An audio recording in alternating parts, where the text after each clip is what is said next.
Katanya ternak kambing tanpa ngarit. Jari sopo ngapusi. Tetep ngarit lur. Nah, ini Bapak Tebon ini ngarit ini.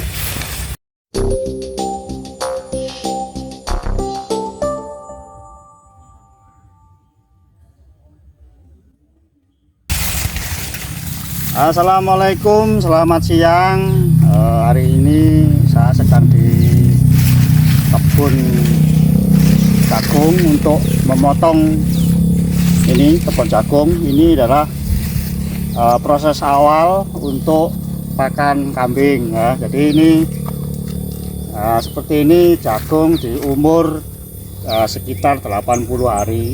Jadi ini sangat pas kalau dibuat pakan kambing. Jadi nanti akan dibawa pulang ke kandang untuk dilayukan 2-3 hari sebelum dicoper untuk membuat silase atau fermentasi. Oke, selanjutnya nanti ini teman-teman yang memotong, kita akan tanya-tanya seperti apa proses pemotongannya di kebun. Oke.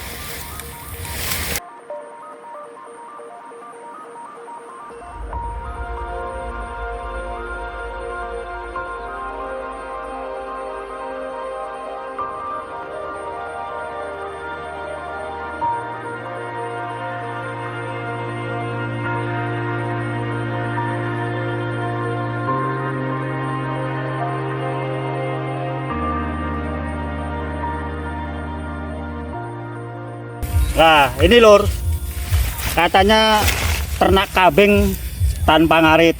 Jari sopo ngapusi. Tetep ngarit lur. Nah, ini Bapak Tebon ini ngarit ini. Nah, mari kita tanya ahli tentang nutrisi jagung ini. Nah, mari. Be, gimana kabarnya Be? Alhamdulillah sehat. Alhamdulillah. Nah, ini ada teman-teman ini yang nanya Be, ini kok jagung ini kok dibapak cek enom ini kok gak rugi Be, kira-kira Be? Iya Be, ceritanya Be. Nah, Oke. kemecut ini Be. Nah, ini masalah kebun jagung ya. Kebun jagung itu untuk makan ternak, untuk makan kambing, bukan untuk makan orang. Jadi kalau kebun jagung itu yang kita manfaatkan kan semua, mulai dari ujung bawah sampai atas, sak tongkol-tongkolnya, sak jagung-jagungnya. Alangkah baik kalau dikasihkan ternak itu kisaran umur 80 sampai 85 hari. Kenapa kok umur segitu? Karena kita manfaatkan ini masih muda. Jadi batang bawah ini masih muda. Kemudian tongkolnya juga masih muda. Kalau tongkol masih muda, itu akan mudah dicerna oleh kambing kita, oleh ternak kita. Jadi satu batang ini akan termanfaatkan semua, nggak ada yang terbuang, karena ini pasti kemakan. Tapi kalau tua, ini pongkol paling bawah dan sampai segini, kurang lebih 1/3 itu pasti akan terbuang. Kambing nggak mau makan, karena kambing itu lebih pinter dari yang sing rumat. Karena kambing pun lebih paham, karena ini patut dimakan dan nggak patut dimakan, kambing itu tahu. Kecuali kalau kasih makannya kurang ya gelem nggak gelem ya dimakan. Tapi akan ada efek negatif apabila ini dikasihkan tua. Jadi kurang lebih antara 90 hari lebih itu pasti akan ada efek negatif di pencernaan kambing. Nah, itu keuntungan kenapa jagung itu kok dibapak umur 80 sampai 85 hari. Kalau muda itu pasti lebih efektif. Karena dengan biaya yang kita keluarkan, efektivitas yang harus kita capai harus maksimal. Paling tidak kita bisa terserap di kambing itu 70-80% itu sudah bagus sekali. Oke, demikian. Oke Be, satu kali lagi Be. Ya. Ini pasti banyak yang nanya ini. Ngrumat wedhus tebone tuku iki kira nutut ta Be iki kira. Sumbut apa ora jajale. Nah, gini. Karena tebon jagung itu ketersediaannya di kampung ya, di wilayah di daerah itu tersedia sepanjang tahun. Jadi untuk masalah untung dan rugi tinggal kita peternak yang bisa menyelesaikan solusi itu. Karena gini, tebon jagung dengan asumsi dikasih makan kambing itu dengan Rp1.500 itu masih sangat efektif, masih sangat untung. Karena bukan tidak mungkin pasti akan ditambah dengan makanan lain, dengan digolek nih suket kah, atau digolek nih ramen kah, ini sebagai makan tambahan. Pun kalau dikek nih mek gur tebon tok, tebon sak jagung tok, juga masih ada keuntungan meskipun toh tidak sebanyak kalau kita kasih tambahan makanan yang kita cari hari-hari itu. Oke, sip. Oke, nah ini ditunggu setelah dilayukan 2-3 hari untuk dicoper ya. Oke, mantap.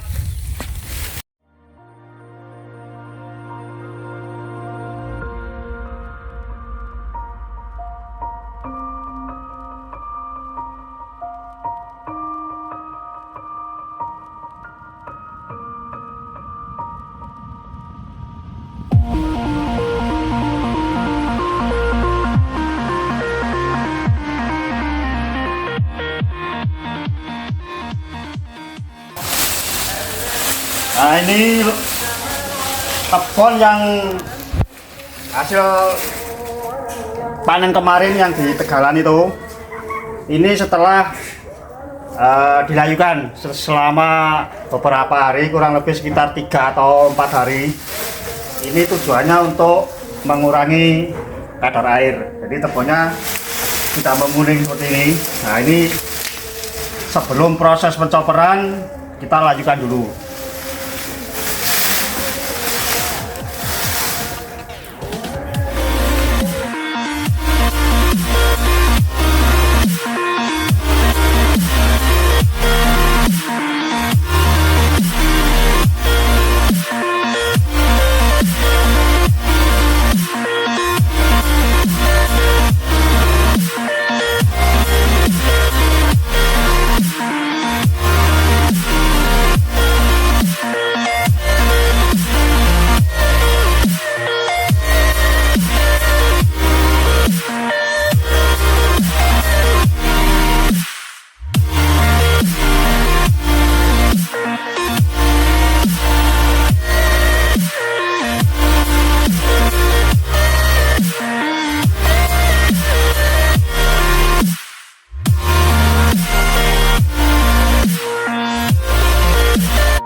Ini hasil dari pencoperan ya.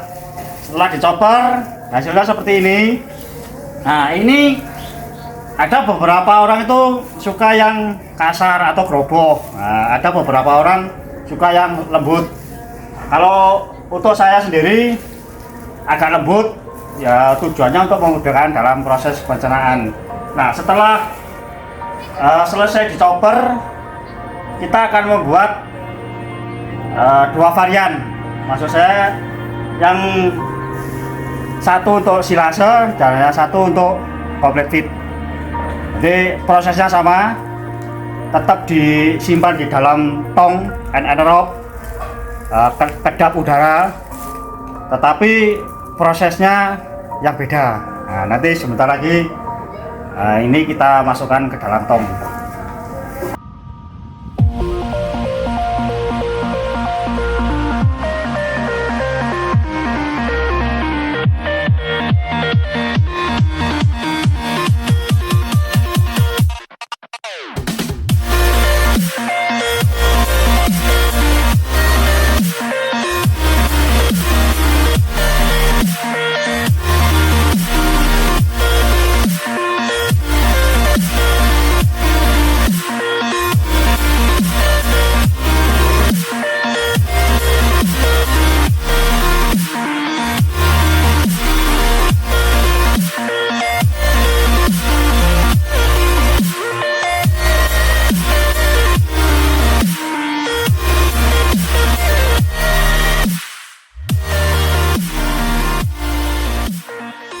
Oke, ini proses chopper sudah selesai. Nah, sekarang tinggal menyimpan di dalam drum.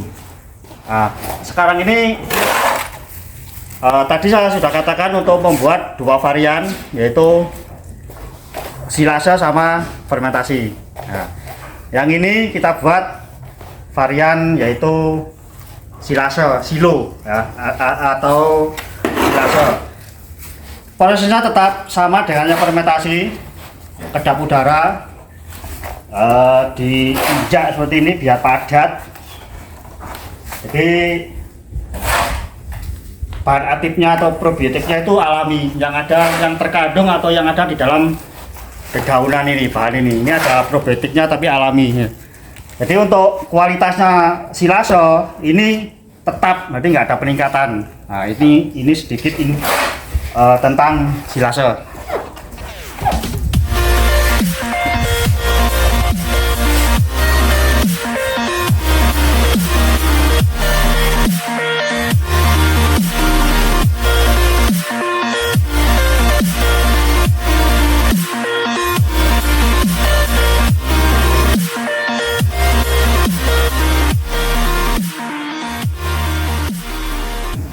Oke, ini tadi sekilas atau sedikit tentang info tentang silase atau silo. Berikutnya kita akan membuat satu varian lagi, yaitu complete fit.